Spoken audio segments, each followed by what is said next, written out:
আমার মতো কে ফুলকপি লাভার? কে এইভাবে খাও? শীতকাল মানেই হচ্ছে ফুলকপি।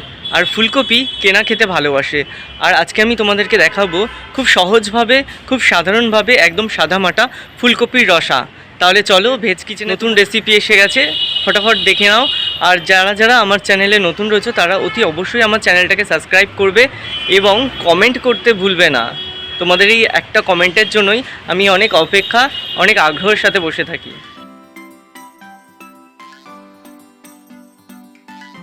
সত্যি বলতে ফুলকপি খেতে খুবই ভালো লাগে।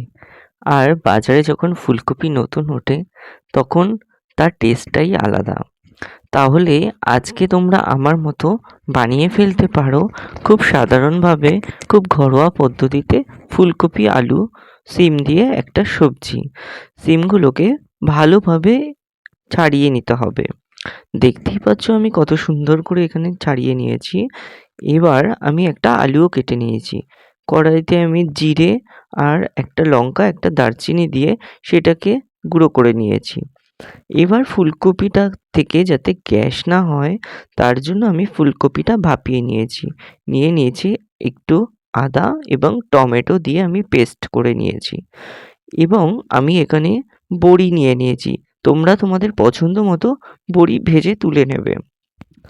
খুব সুন্দর এই রান্নাটা, তোমরা দেখতে থাকো। আর যারা আমার চ্যানেলে নতুন রয়েছো তারা অতি অবশ্যই আমাকে সাবস্ক্রাইব করো এবং আমার পাশে থেকো।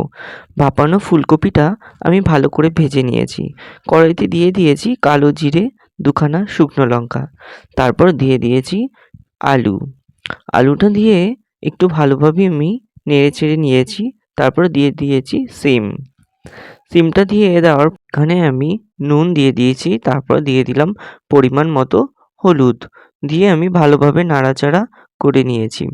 আমি যে আদা আর টমেটো পেস্টটা করেছি এখানে সেটা দিয়ে দিয়েছি।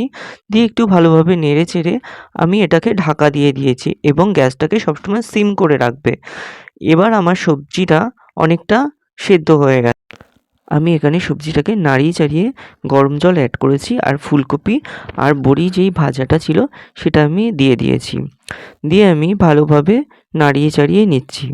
ভালোভাবে নেড়ে চেড়ে আমি এখানে কাঁচা লঙ্কা দুটো দিয়ে দিয়েছি। তারপর আমি এটা ঢেকে দিয়েছি।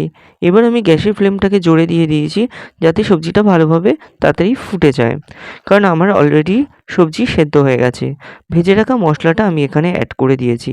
তারপর আমি ভালোভাবে নাড়িয়ে চাড়িয়ে এখানে আমি অ্যাড করে দিয়েছি কিছুটা কেটে রাখা ধনেপাতা।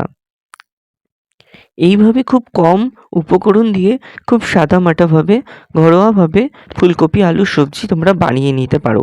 কে কোথা থেকে দেখছো আমাকে অতি অবশ্যই কমেন্ট করবে। এরপর আমি একটা বাটিতে নামিয়ে নিয়েছি। দেখতেই পাচ্ছ কতটা গরম এবং কতটা সুন্দর আর ধোঁয়া উঠছে। শীতকাল মানেই সবজি, এইভাবে বানিয়ে খেও খুব ঘরোয়াভাবে।